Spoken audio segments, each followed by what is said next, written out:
and there was just this elk king walking by, just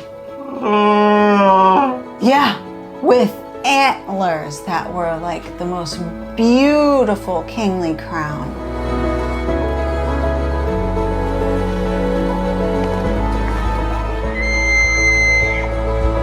And all I wanted to do was set up the tent, lay down, and just daydream about everything I had seen that day.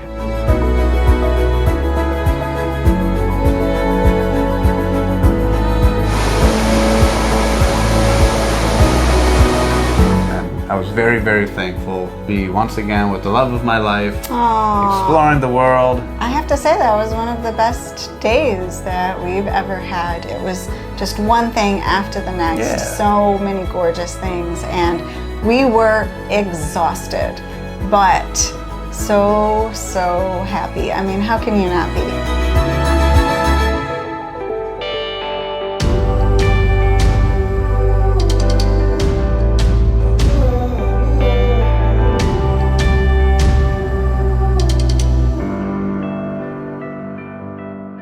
Hey everybody, welcome back to another episode of Two Up and Overloaded. I'm Marisa Notier. And I'm Timothy Jackson Notier. And we ride together two up on a KTM 1190 Adventure motorcycle, Adventure R. This is true. Motorcycle. And we've been throughout the Americas, we've been halfway up through Africa, and currently in this season we made it all the way up to the top of Alaska and are now coming back down through Canada, through one of the most beautiful areas of Canada, Jasper and Banff National Parks. In our last episode, we had just started again going back northwest through Jasper, and we saw just beautiful lakes, gorgeous mountains, glaciers. My goodness. If you haven't seen that episode, you really should check it out, especially if you like this one. This is the full day, this full ride of one of the greatest roads we'd ever been on. This was our second time going down it because it was all smoky the first time, but we knew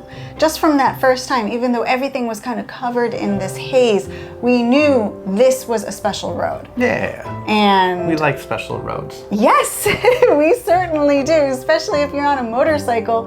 What better way to experience your surroundings than riding along these twists and turns through mountains and glaciers and along gorgeously turquoise lakes? Yeah, so the last episode was the majority of the day of us exploring, but now the sun was beginning to set.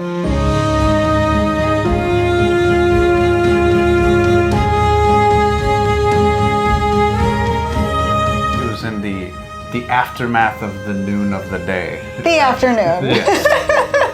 Some might call it that.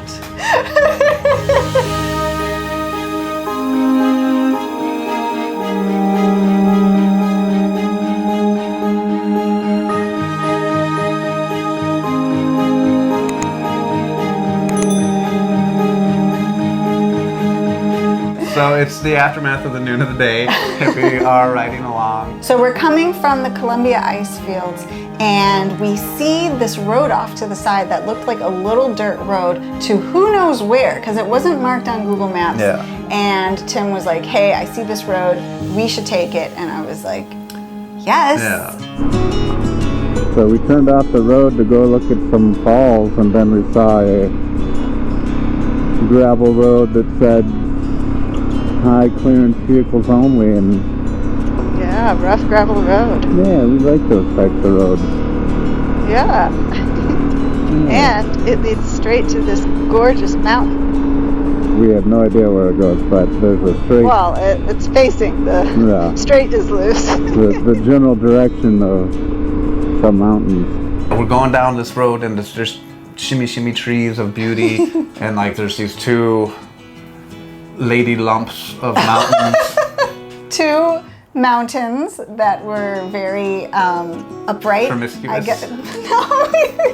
These are like teacups that just stick up out of the earth. I think they're like Madonna's breast cones. Let the world decide. Not current, but like 1980s. I think I got it. And on this one, it's hard for the viewers at home to see, but there's a little nipple on top. Oh gosh, Tim. They were just mounds mountains, you know. Golden arches. Yes, golden arches. There you go. A bunch of S-turns, little twisties. We had an awesome time down that little week. This whole It was episode great. could be that freaking 20 minutes on that road. It was amazing. It actually went quite a ways. I mean, I Yeah. kept thinking, where is this going? You know, just twisting around and weaving and winding. And it progressively got a little bit more difficult. There had been a sign that said for high clearance vehicles only, Or or high four-wheel clearance. drive. That's right, which we were really excited about. Yeah. Canada was very nice to warn those vehicles that they probably should not take this road if they did not have those specifications. Yeah. 1982 station wagon could have gone down it. think? Yeah. But if for some reason they couldn't, they wouldn't be able to turn around. That's true. If they couldn't, then they wouldn't have been able to. That would have been bad. This is true. So the road actually did end in a big kind of like parking lot area for a trailhead. Did we made it to the end? We made it folks. to the end, We didn't that's turn right. around. Nope. We made it all the way to the end. I forgot made about it. that. Yeah, and then there was a gate that said, "Hey Or there, hiking only. So hiking hey there. only. You're not out the two-footed version." That was good. I know. Not all of Tim's accents are spot on, Not, but that but one most of really them was. Most of them. I'm pretty good. Yeah, our little road to nowhere ended at a little trail. To the Geraldine Lakes. Yeah, you can see on our Google Maps that this is not a road that Sir Google recognizes. So Sir Google. we now know that Google does not know everything, but it does know most. We went back down the same awesome road and had just as much of a good time. I mean, it was just a lovely little forest. It was. It was. Burnt trees, but every so often, all the time, there's like the perfect Christmas tree. There's the perfect, no, my bad. There's the perfect, no, I'm sorry, it's Christmas every day here. Once we got off of the little dirt road and back onto the main Icefields Parkway, we saw right away a sign for Athabasca Waterfalls. Oh, yeah. So we visited Athabasca Glacier, and now we are going to Athabasca Falls, which is on the Athabasca River. I was almost Athabasca'd out. I don't know if you can hear it or not, but I can. So yeah, we pulled over and, we walked to this, it was a couple little falls. That's right.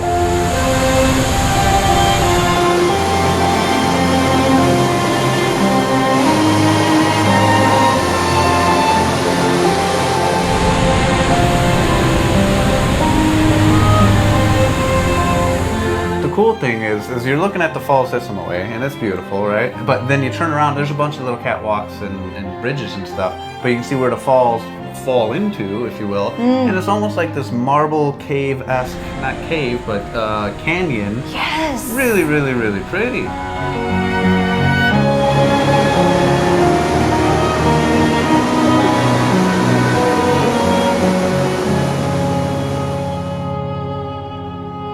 Yeah, you can see how that waterfall and that river had just cut straight through. And the river itself was so beautifully blue. A common theme at this point was insanely like Avatar blue river. Avatar Yeah. blue.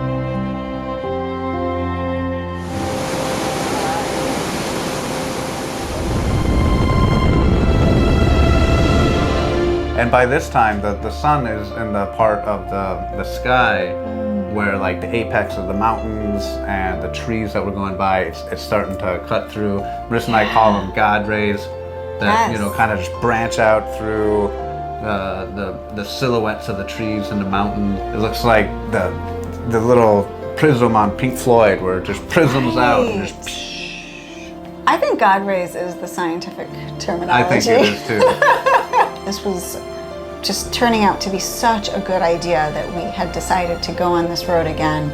Yeah, I'm very thankful because I think I referred to it in a couple episodes before. It was like we were riding through Mordor, right? And it was like this, Oh yeah.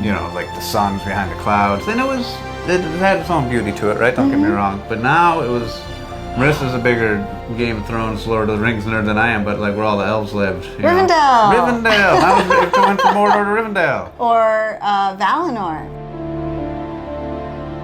And we thought, okay, the sun is setting. Our day was so incredible. We even had to make it into 2 episodes. Like, it was just so many things. The day's over, right? Yeah. We're gonna go back to our campsite in Hinton where we were before, and we'll just set up the tent and go to sleep. Yeah. But bonus, folks, bonus footage here. Who would have thought it could get better? I didn't. She didn't. I didn't. Yeah, you now know, but we didn't at the time. It was crazy. There was this little turnoff that went down to some fancy resort, and there was just this elk king walking by, just. Yeah, with antlers that were like the most beautiful kingly crown. That's a big dude. There is the most beautiful elk right in front of me. It was absolutely stunning. There was this like F-1950 in front of us, this huge truck that had like a Nat Geo freaking Hubble telescope on the front of it that was swinging around taking pictures of this elk. You know, and then I have my little camera with my little lens. You didn't need that big telescope. I did. Well, the elk was so close. It was he was just close. really strutting. Like, he knew that he was gorgeous. Just everybody stopped to see this majestic beast.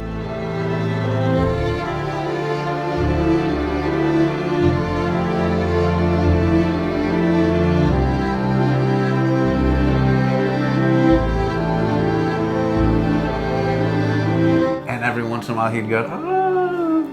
Yeah, he was making these strange noises. At first I thought it was someone kind of whistling, trying to call him to look at them. But then I realized, no, this is the kind of high-pitched, I don't want to call it a squeal because it was much more majestic than a squeal, but it really was like the trumpet call of this elk.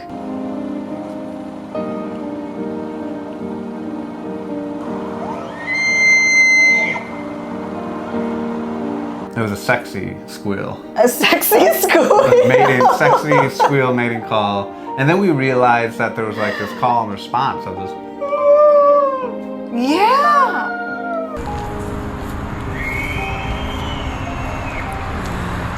And okay, so this male elk had a female that he was walking with. Yeah. Yes, an oxtrich.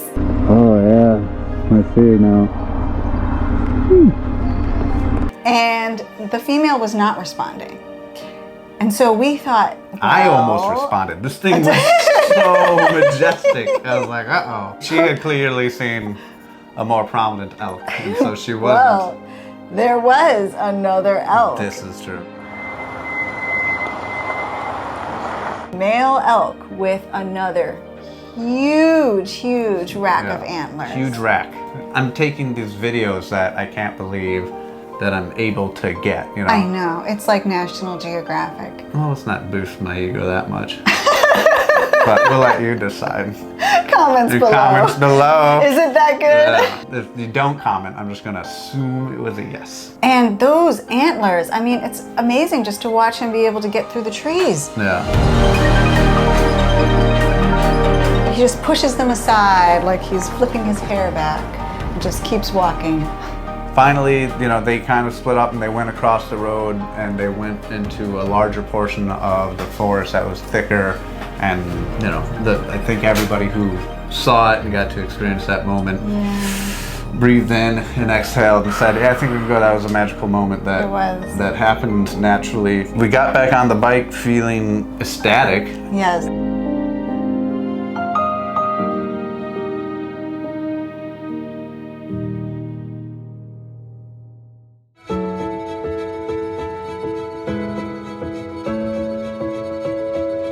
Now we were going to go back to that little RV park, little hump in the grass where we can set up our tent in Hinton. And all I wanted to do was set up the tent, lay down, and just daydream about everything I had seen that day.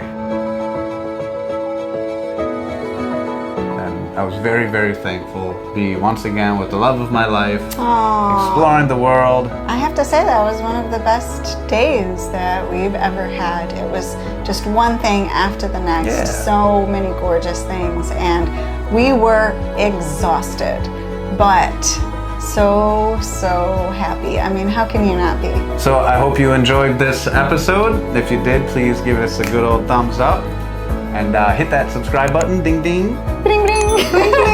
Oh, I was supposed to nail it this time. I know, but you made me know. And we'll be seeing you next time. And if you want to check out next week's video early, you can, for as little as $1 a month, you can join our Patreon page and get early access to all of our newest videos that Marisa pumps out. And we hope to see you next time. Bye.